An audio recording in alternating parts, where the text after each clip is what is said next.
The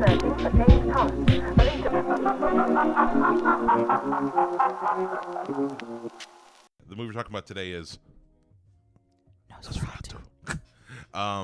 Nosferatu is a 2024 American Gothic horror film written and directed by Robert Eggers. Robert Eggers also directed The Witch, The Northman, The Northman, and The Lighthouse. This is the first movie he made that doesn't start with the. The Nosferatu. The Nosferatu.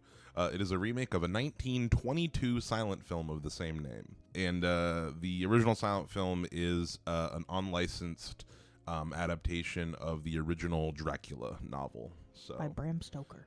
we don't get a great look at Count Orlok until, like, I'd say the very end. Right. Or, well, there is that one full frontal look. But it's still, like, very shadowy. Mm-hmm. Yeah, no, like, Robert Eggers is really good at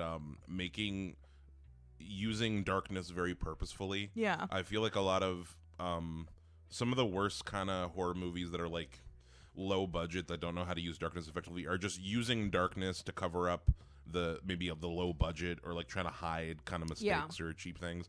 Whereas like Robert Eggers, every time there's like darkness, it has to do with the story. I liked this movie.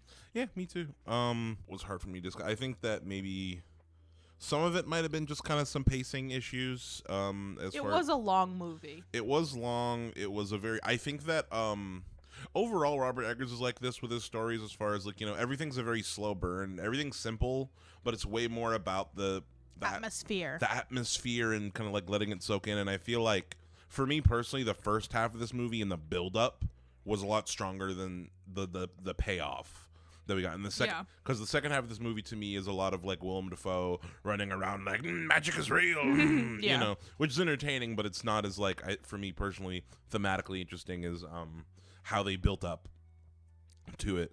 And that's, but you know, that might, like I said, that might change on another viewing.